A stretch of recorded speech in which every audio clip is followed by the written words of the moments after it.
নীরা এক মুহূর্ত দ্বিধা করলো, এরপর ভাবলো এখন এখানের প্রয়োজনীয়তা তো ফুরিয়েছে।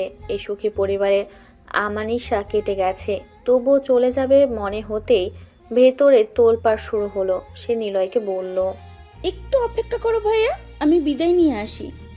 সে কেবিনে আসতে আফরান একবার চোখ তুলে তাকালো। চোখাচোখিতে যেন কত না বলা কথা, তবুও যেন অবাধ্যই রইল। নীরা চোখ সরিয়ে আয়েশার দিকে তাকিয়ে বলল, আন্টি, আমি ভাইয়ার সাথে চলে যাচ্ছি, দোয়া করবেন। সে কি আজই চলে যাবে? না না, অন্তত আর একটা দিন থেকে যাও মা। এমন এক অবস্থায় ছিলাম যে তোমার তেমন খোঁজ রাখতে পারলাম না। আন্টি, ভাইয়াকে যেতেই হবে, পরে আমার জন্য যাওয়াটা।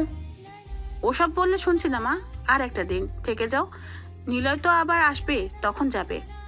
তিনি ভীষণ আন্তরিক দৃঢ়তা নিয়ে কথাটা বললেন। এবার শায়লাও বলল, আজ থেকে যাও নীলা, তোমার সাথে তেমন করে কথাই হয়নি। তুমি আমাদের ভীষণ দুঃসময়ে পাশে থাকার জন্য এসেছিলা, এইভাবে হুট করে যেও না প্লিজ। নীরা একটু অপেক্ষা করলো। সে আশা করেছিল আফরানও যেন কিছু বলে, কিন্তু সেখান থেকে কোনো শব্দ এলো না। নীরা বলল, আপনাদের আজ আনন্দের দিন, আপনারা নিজেদের মতন এনজয় করুন, আমি বাইরের মানুষ। আমাদের এই মনে হলো তোমার মা? এবার আফনান বলল, সবাই যখন বলছে থেকে যা। নীরার মনে হলো যেন খুব দায়সারাভাবে বলা হলো কথাটা। তবু আয়েশা আর শায়লার আবারও আন্তরিক আহ্বান সে প্রত্যাখ্যান করতে পারল না। অগত্যা থেকে গেল, কিন্তু নিজেকে কেমন অনভিপ্রেত মনে হলো। মার শায়লাকে মনে মনে অসংখ্যবার ধন্যবাদ দিল আফনান। ওর নিজেরও প্রবল ইচ্ছে ছিল বলতে যে, নীরা, থাক না প্লিজ, সারা জীবনের জন্য আমাদের সাথে থেকে যা। কিন্তু সেও দুর্লভ মেয়েটার যোগ্য নয়। কি করে সে বলবে? আরিফ পালিয়েছে, মাথার উপরে এখনো ফাড়া ঝুলছে। নিলয়ের চ্যানেলে ঘটনা বিস্তারিত বলতে হয়েছে ক্যামেরার সামনে। সারা রাত এসব নির্ঘুম ছোটাছুটি, কত রাত সে ঠিকঠাক ঘুমায়নি। ভীষণ অবসন্ন লাগছে আজ। তবুও নীরা থেকে যাবে সম্মতি হতেই কেন যে স্বস্তিতে মন ছেয়ে গেল। ওর জন্য ভালোবাসা নয়, নীরাও তো নয়, জেনেও কেন যে দুর্বল হয় বারবার। আজমল খান অসম্ভব রাগে ফুঁসছেন সে রাতের শেষ প্রহর থেকে। একজন খবর দিল মিশন ফেল করেছে, পাখি উড়ে গেছে। তখন থেকে নিজের উপরে অসম্ভব ক্ষোভ তৈরি হয়েছে। তখন সন্তান বাৎসল্যে গলে গিয়ে আরিফকে অনুমতি দিয়েছিলেন। তার এত বছরের অর্জন, এত সুনাম সব কেমন ভুলুণ্ঠিত হতে যাচ্ছে। তিনি একসময় ভুলে গিয়েছিলেন জন্মের মধ্যে মৃত্যু ধ্রুব সত্য। বয়স যখন ৬৮ তখন এসে কথাটা মনে পড়ল। তার অর্জিত এত শান শৌনক সব এভাবে রক্ষিত রেখে যেতে তার বড্ড কষ্ট হবে। তাই আরিফকে তিনি যোগ্য উত্তরাধিকারী তৈরি করে রেখে যেতে চান, যাতে সব ভেসে না যায়। আবার আরিফ এখনও অবধি কোথাও তেমন বুদ্ধির স্বাক্ষর রাখতে পারেনি। তেমন মনে করে গায়ের জোরে সব হয়, কিন্তু 10 জনের গায়ের জোরও কখনো কখনো শুধুমাত্র তীক্ষ্ণ বুদ্ধির কাছে মাত হয়ে যায়। এটা তিনি নিজে খুব ভালোই জানলেও ছেলেকে উপলব্ধি করাতে পারেননি। বাবা হিসাবে এটা তার চরম ব্যর্থতা বলে মনে হলো। সারা জীবন বুদ্ধির খেলায় জয়ী হয়ে সে এই অন্তত গুরুত্বপূর্ণ সময় সে কিনা বাৎসল্যের মতো সামান্য আবেগের কাছে পরাজিত হয়ে ভুল চাল দিয়ে বসলেন। কপাল চাপড়ানো ছাড়া আপাতত তার হাতে আর কিছুই করার নেই। সব হাতের বাইরে বেরিয়ে গেছে। বাইরে সাংবাদিকরা আনাগোনায় ভরে যাচ্ছে। টিভি চ্যানেলে এক্সক্লুসিভ সংবাদ চলছে। তার বাড়ির সামনে থেকে লাইভ টেলিকাস্ট হচ্ছে। যদিও পুলিশ ব্যারিকেড দেওয়া, তারা ভেতরে এখনো অবধি আসতে পারবে না। আগামীকাল নির্বাচন, আরিফ নিজে থেকেই এসে বলেছিল। বাবা, আমি যেতে চাই। আজমল খানের ডান হাত হাসান আলী, তাকে অপারেশনের দায়িত্ব দিতে চাইছিলেন তিনি। বয়স ৩৬, মাথা ভীষণ ঠান্ডা। চরম মুহূর্তে গুরুত্বপূর্ণ সিদ্ধান্ত নিয়ে খেলা ঘুরিয়ে দিতে পারে। ভীষণ করিতকর্মা ছেলে, তাই ছেলের আবেদনে বলেছিলেন, তুমি পারবে। একবার ভরসা করতে পারেন, আমি তো আপনার নিজের রক্ত। এই কথাতে তিনি প্রশ্রয় দিয়ে ফেলে চরম ভুল করেছেন। বয়স হচ্ছে বলেই কি আবেগকে প্রশ্রয় দেবার মতিভ্রম চেপেছিল? আচ্ছা, কিন্তু হাসান তোমাদের সাথে থাকবে। হাসানের প্রতি আরিফের ঈর্ষা আছে। সে সন্তান হয়েও আজমলের ভরসার পাত্র হতে পারেনি, অথচ ওই হাসানকে ছাড়া এক পা হাঁটেন না। সূক্ষ্মভাবে যেন ওর অক্ষমতাকে চোখে আঙুল দিয়ে দেখাবার প্রয়াস। আর হাসান মাঝে মধ্যে সুযোগ পেলেই ওকে জ্ঞান দিতে আসে। বিষয়টা ততোধিক বিরক্তিকর। না বাবা, প্লিজ। আমি নিজের যোগ্যতা প্রমাণ করার শেষ সুযোগ চাই। আমি নিজেকে প্রমাণ করবই। ছেলের আত্মবিশ্বাসী বাচনভঙ্গিতে তিনি নিজেও খানিকটা যেন প্রীত হয়েছিলেন মনে মনে।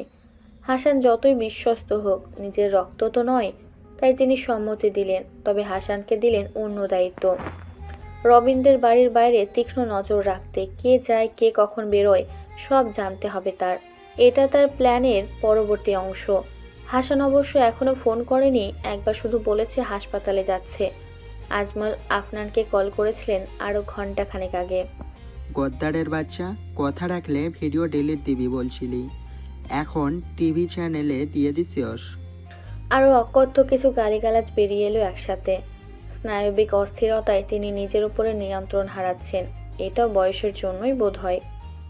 আপনি খুব বিশ্বাস রেখেছিলেন একজন নিরীহ লোককে আর একজন সাধারণ মানুষের কাছে ছাড়তে ভালো করেই যন্ত্রপাতি পাঠিয়েছিলেন, সাথে এক দঙ্গল মানুষ। আমি কিন্তু আমার কথা রেখেছি স্যার। যেই ক্লিপ ফেরত দেওয়ার কথা ছিল সেটা প্রকাশ করিনি। আজকের ঘটনা আর আপনার থ্রেড কল এগুলোই দিয়েছি প্রেস আর ইলেকট্রনিক মিডিয়ায়। এই ছেলের উদ্ধত্তে তার রাগ হলেও একটা জিনিস অস্বীকার করতে পারলেন না, তা হলো এই ছেলে অপরিসীম সাহস আর বলিষ্ঠ ব্যক্তিত্ব। বুদ্ধিও আছে, খুব সাধারণ, তবুও যেন একে উপেক্ষা করা যায় না। কিন্তু তার দুর্ভাগ্য ছেলেটা তা বিপরীতে দাঁড়িয়ে। আরিফের সাথে তুলনা করে আফসোস হলো, কেন যে তার ছেলে অমন দৃঢ় হলো না। তবে আফনানের মধ্যে কেন যেন নিজের তরুণ্যকে খুঁজে পান।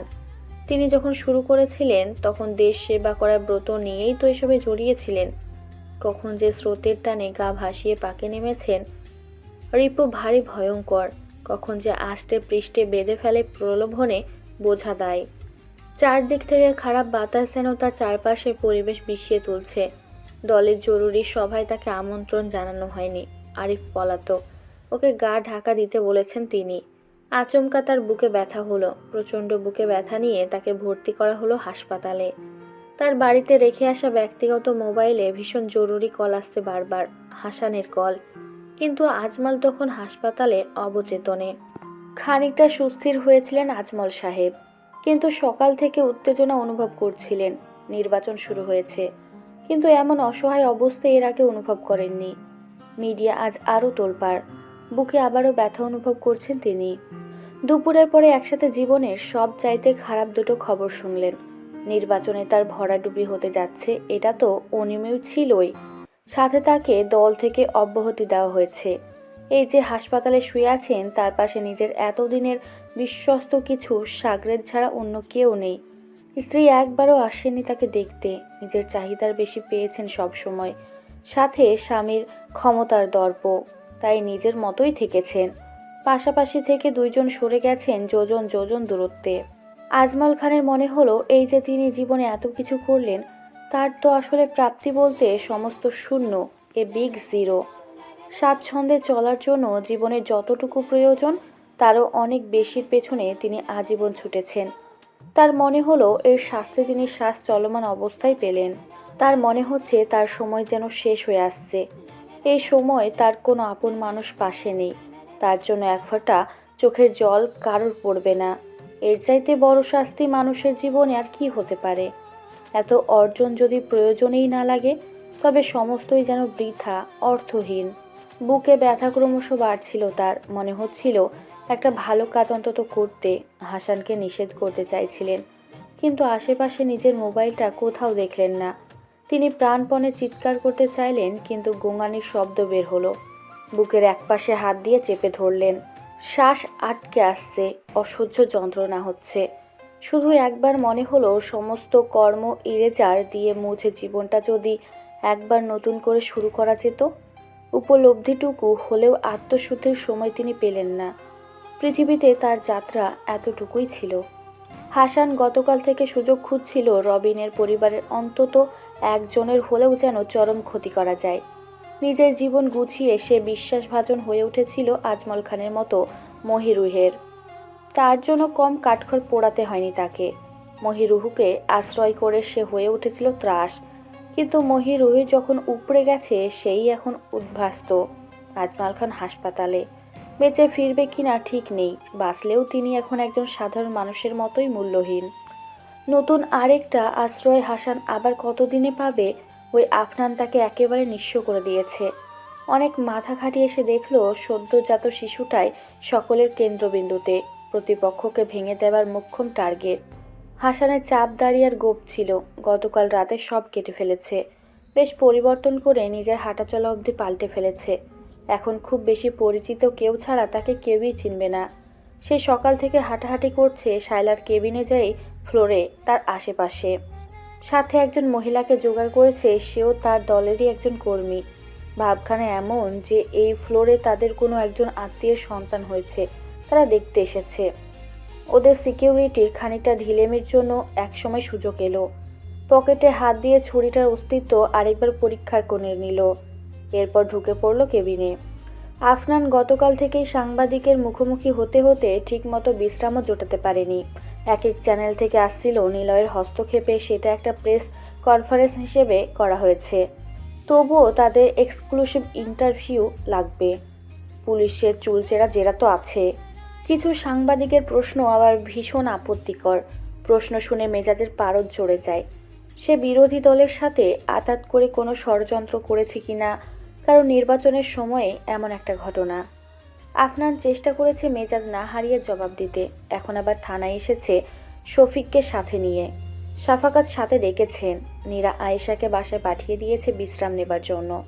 তিনি আসতেন না, কিন্তু দুপুরের খাবারের বন্দোবস্ত করা দরকার বলে চলে এসেছেন। নিজের হাতে রান্না করে খাবার নিয়ে ফিরবেন।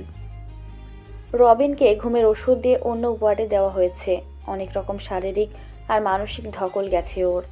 এই মুহূর্তে পরিপূর্ণ বিশ্রাম আর নিরবচ্ছিন্ন ঘুম না হলে মানসিকভাবে বড় ক্ষতির আশঙ্কা রয়েছে। নীরা শায়লার সাথে আছে। বাচ্চার গায়ে লাল লাল কিছু একটা যেন উঠেছে। ভীষণ কাজ ছিল। সে এসেছিল একবার ডাক্তারকে বিষয়টা জানাতে। যদিও আসতে চাইছিল না, কিন্তু শায়লা জোর করে পাঠালো। বাচ্চার কান্নায় বেচারি কষ্ট পাচ্ছে। সিকিউরিটি দুইজনের একজন গিয়েছে চা খেতে, আরেকজনের চোখের তন্দ্রা এসে পড়ায় বসে গায়ে এলিয়ে দিয়েছিল। তারা তেমন সন্দেহজনক কিছু দেখেনি বলে খানিকটা গাছাড়া ভাব চলে এসেছিল। এই সুযোগে ভেতরে এলো কেউ একজন। শায়লার চোখে পড়তেই সে চিৎকার করল। কে কে কে আপনি? হাসান এগিয়ে এলো দ্রুত, হাতে বেরিয়ে এসেছে ছুরিটা। নীরা শায়লার কেবিনের কাছে আসতেই আত্মচিৎকার শুনতে পেল। তড়িঘড়ি করে ভিতরে ঢুকতে গিয়েও থমকে দাঁড়ালো। মুখে মাস্ক পরা একটা লোক শায়লার বেডের খুব কাছাকাছি, হাতে একটা ছুরি। উগ্র চিৎকার প্রাণপণে অনবদমিত করল নীরা। ওর নার্ভ ভীষণ শক্ত, তাই এমন ভয়ার্ত মুহূর্তেও মাথা কাজ করছিল। ওর উপস্থিতি জানান দিলে মুহূর্তেই একটা অঘটন ঘটাতে পারবে লোকটা। নীরার তখন কিছু করারই থাকবে না। সময় নিয়ে দ্রুত ভাবতে ভাবতে আশেপাশে চোখ বুলিয়ে নিল নীরা। তেমন কিছু চোখে পড়ল না, তবে ওর হাতে সদ্য কেনা ওষুধের বোতল। ছোট, কিন্তু ঠিকঠাক ব্যবহার করতে পারলে কার্যকর। পা টিপে টিপে সে এগিয়ে গেল আততায়ীর ঠিক পিছনে। এই সময় জুড়ে মনে মনে সে কেবল আল্লাহকে ডেকে গেছে। শায়লা তখনও চিৎকার করছিল। লোকটা হিসিয়ে উঠে বলল, চুপ, তোরে কিছু করবো না। ওই পিচ্চিটারে চিক্কুর দিলে কিন্তু। হুমকি ধামকি দিতে থাকা আততায়ী পেছনে নীরার উপস্থিতি সম্পর্কে অবগত নয়, তবে এবার জানানোর সময় আসন্ন। ছোট্ট বোতলটাকে কাজে লাগাতেই হবে। ওইটুকু প্রাণ, তার সাথে এদের কিসের শত্রুতা যে এখনো পৃথিবীর আলো বাতাসই ঠিকঠাক অনুভব করেনি। আল্লাহর নাম আরেকবার নিয়ে নিচু হলো নীরা। ওষুধের বোতলটা সজোরে মারল ফ্লোরে। এরপর তড়িৎ বেগে মাথা সোজা করলো। ততক্ষণে ওর দিকে মাথা ঘুরিয়ে তাকাচ্ছে লোকটা। আর কোনো কিছুই চিন্তা করার জন্য সময় নিল না নীরা। ভাঙা বোতলটা এখন ধারালো অস্ত্র। সেটা সোজা বসিয়ে দিল লোকটার ঘাড়ের উপর। খানিকটা গাঁথল ওটা। লোকটার চোখে বিস্ময়, তবে সেও ছুরি বাগিয়ে এবার নীরাকে টার্গেট করছিল।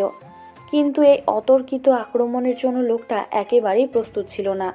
উপরন্তু আঘাতের কারণে খানিকটা বিপর্যস্ত। নীরা আপার হ্যান্ডে আছে। সে লোকটার হাঁটু বরাবর লাথি কষল। লোকটার হাত থেকে ছুরিটা নিচে পড়ে গেল, কিন্তু ভারসাম্য পুরোপুরি হারালো না। নীরা আরেকবার পা দিয়ে লাথি কষালো। এবার লোকটা নড়ে বড়ে হয়ে গেছে, তবে সেও মরিয়া। হাসান এবার হাত দিয়ে ধাক্কা দিল নীরাকে। সে পড়ে গেল। ওর হাত গিয়ে পড়ল ছুরির উপরে। খানিকটা কেটে রক্ত পড়ছে। সেদিকে নীরা ভ্রুক্ষেপ করল না, ওই হাতেই তুলে নিল ওটা। হাসান ততক্ষণে সামলে নিয়েছে। নীরাও উঠে বসেছে ততক্ষণে। শায়লা ততক্ষণে ধাতস্থ হয়ে মোবাইল তুলে নিয়ে কল করেছে সিকিউরিটির একজনকে। দুইজনের নাম্বার ওর ফোনে আজ সকালেই সেভ করে দিয়েছিল আফনান। নীরার সাথে ধস্তাধস্তি চলছিল, তবুও ছুরিটা সে হাতছাড়া করছে না। সে জানে এটা হাতছাড়া করলে মৃত্যু অবধারিত।